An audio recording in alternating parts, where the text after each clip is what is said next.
নমস্কার, ন্যাচারাল পাওয়ার চ্যানেলের প্রশ্ন উত্তর পর্ব 26-এ আপনাদেরকে স্বাগতম জানাই। প্রশ্ন উত্তর পর্ব 24 থেকে কমেন্ট নিয়ে প্রশ্ন উত্তর পর্ব 25 তৈরি করেছিলাম, কিন্তু এত বেশি কমেন্ট হয়েছে যে কারণে একটা ভিডিওতে সমস্ত কমেন্টের উত্তর দিতে পারিনি। তাই প্রশ্ন উত্তর পর্ব 24-এর কমেন্টগুলোকে আমি 3-4 ভাগে ভাগ করে দেবো এবং পর্ব পরপর হতে থাকবে। হ্যাঁ, এটা ভুল ভাববেন না যে যে পর্বগুলো আসছে এই কমেন্টগুলো আমি ছেড়ে দেবো, এইগুলোও পড়া হবে, তবে আগামী পর্বে। আপনি যদি আমার চ্যানেলে নতুন প্রশ্ন উত্তর পর্ব দেখে থাকেন আর আপনার যদি কোনো প্রশ্ন থাকে যেটার উত্তর আপনি জানতে চান এই ভিডিওর মাধ্যমে, তো অবশ্যই এই ভিডিওর কমেন্ট সেকশনে লিখে দেবেন। তো নমস্কার, আপনারা দেখছেন তন্ত্রমন্ত্র সম্পর্কিত চ্যানেল ন্যাচারাল পাওয়ার এবং আমি আপনাদের সাথে আছি শীতল গোস্বামী। তো চলুন শুরু করা যাক।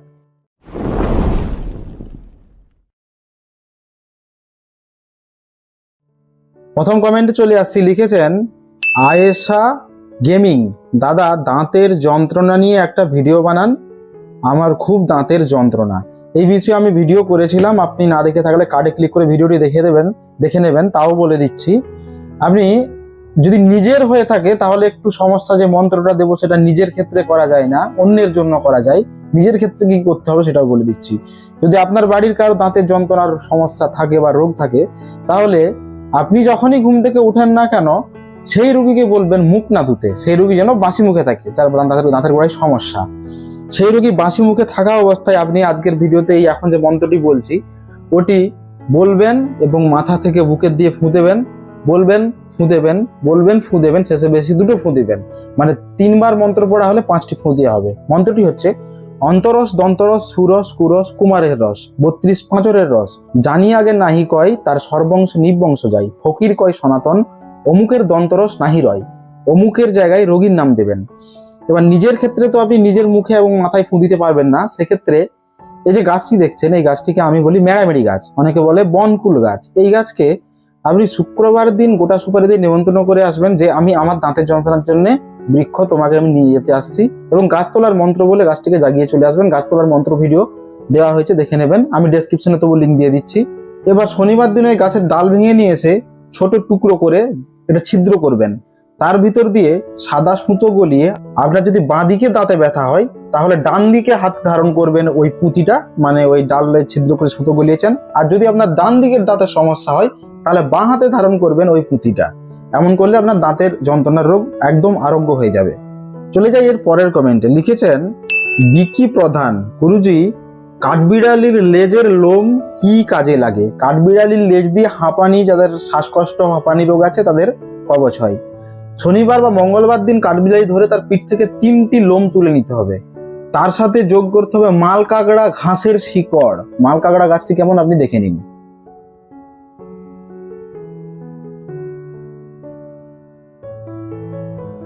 এই যে গাছটি দেখলেন এটার নাম আমরা মাল কাঁকড়া বলি, কেননা এর শিরাগুলো কাঁকড়ার দাঁতের মতো দেখতে।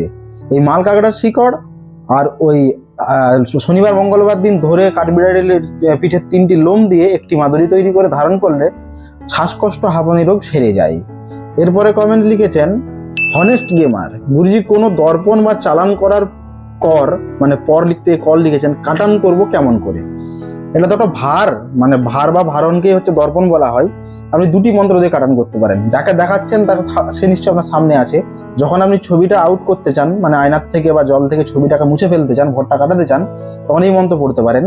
চাল কাটি চালুনে কাটি কাটি ঘরের গিরা, সহস্র চালান কেটে মোর ফুকে অস্থির। এই মন্ত্র যদি টলিস আস্তিক মনির দোহাই তোরে।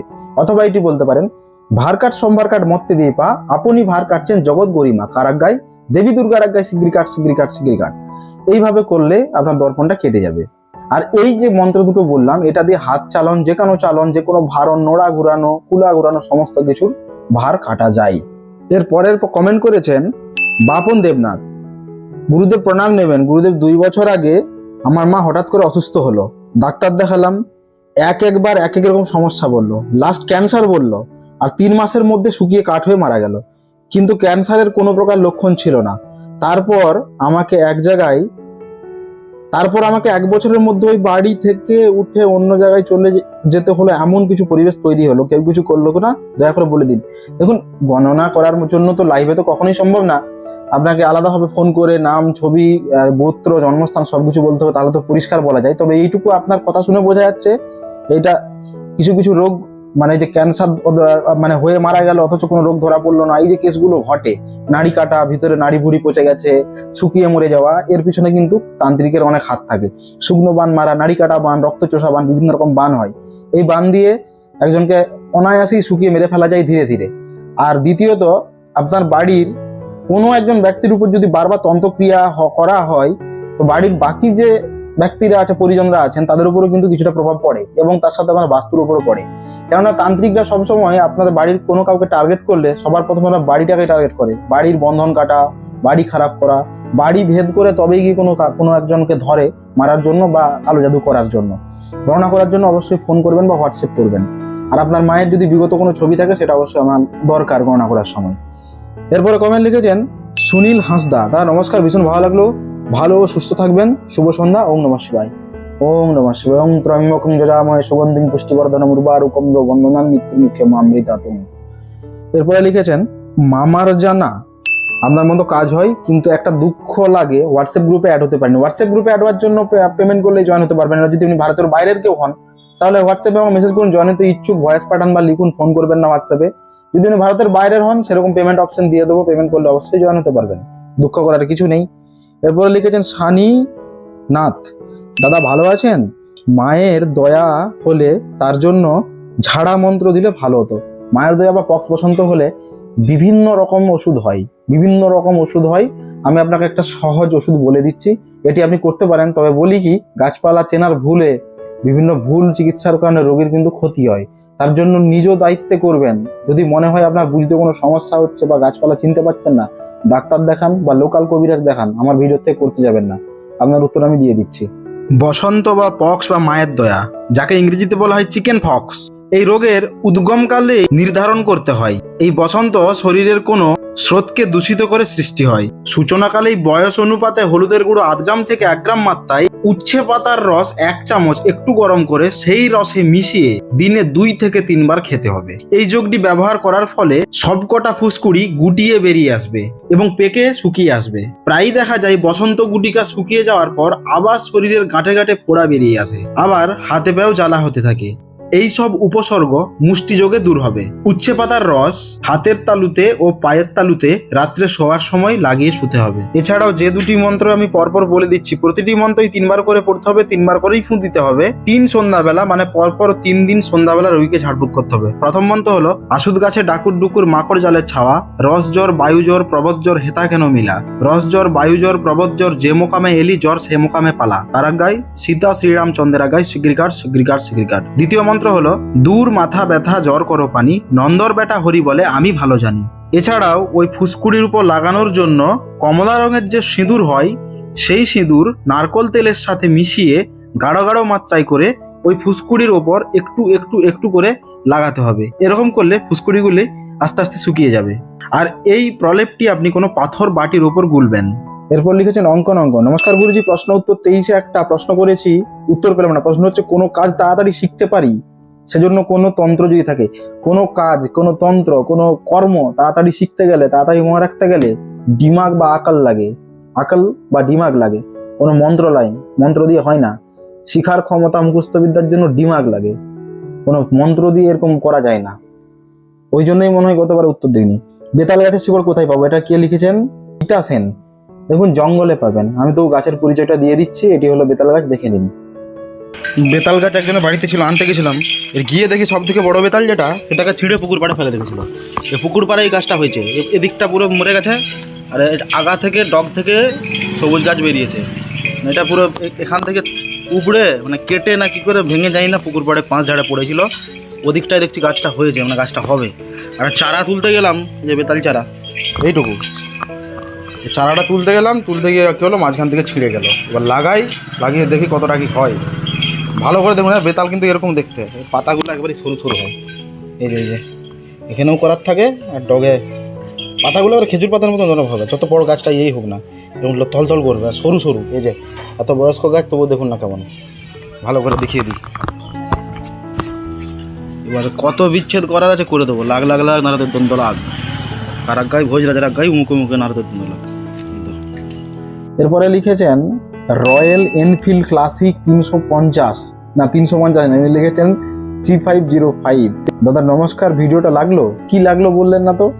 এরপর লিখেছেন শুভ মণ্ডল, দাদা প্রণাম নেবেন। দাদা ঈশান কোণে বাথরুম হয়ে গিয়েছে, কোনো ক্ষতি হবে কি? অবশ্যই ক্ষতি হবে, এখন না হোক বুঝতে পারবেন ধীরে ধীরে। ঈশান কোণে ভুলভাল হলে বাড়ির যেখানে সেখানে আগুন লেগে যায়, অসুস্থতা হয়, টিভি বাস্ট করে, মোটরসাইকেল আগুন ধরে যাবে, মানে বিভিন্ন টাইপের ক্ষয়ক্ষতি হয়, ভয়ানক ভয়ানক ক্ষয়ক্ষতি, যেটার পয়সা দিয়ে মানে প্রচন্ড অর্থ ব্যয় হবে সেই ক্ষতিপূরণটা ইয়ে করতে।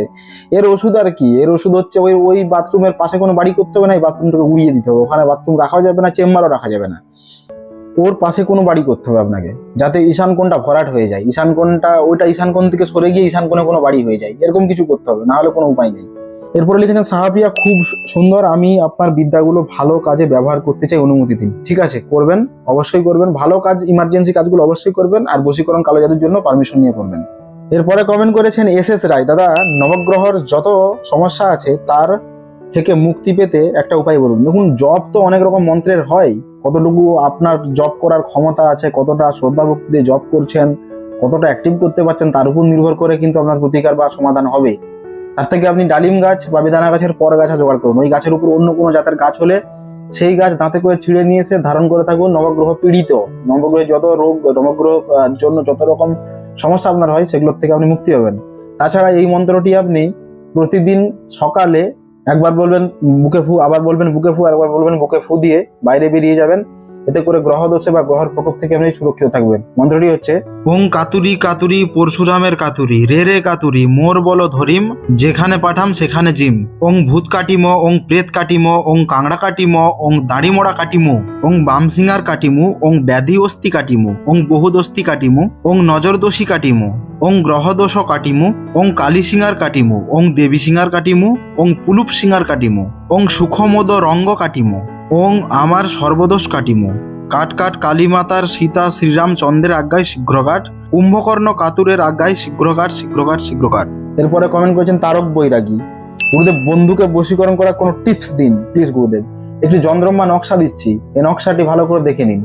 এটি আপনি 6টি আঁকবেন, মিডিলে যে লেখা আছে রাম আর শ্যাম আদিমিত্য ভব, ওখানে আপনার নাম পদবী এবং রাম আর শ্যাম মানে আপনার নাম এবং আপনার বন্ধুর নাম পদবী আদিমিত্য ভব, এইভাবে 6টি নকশা বানিয়ে সোমবার দিন তৈরি করবেন, এবং সোমবার থেকে পরপর 6 দিন কোনো স্রোতবহ নদী জলাশয়ে ছেড়ে আসবেন, যেখানে ওটা বয়ে চলে যাবে। এমনটি করলে আমার বন্ধু নিজের থেকে যোগাযোগ করবে।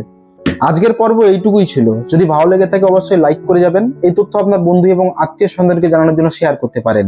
আপনার কোনো সমস্যা থাকলে পরের পর্বে তার উত্তর পাওয়ার জন্য অবশ্যই কমেন্ট লিখে দেবেন। আমার সাথে যোগাযোগ করার জন্য ডিসপ্লে দেওয়া হোয়াটসঅ্যাপ নাম্বারে অবশ্যই হোয়াটসঅ্যাপ করতে পারেন। তো দেখা হচ্ছে আগামী পর্বে, ততক্ষণ পর্যন্ত ভালো থাকবেন, ধন্যবাদ।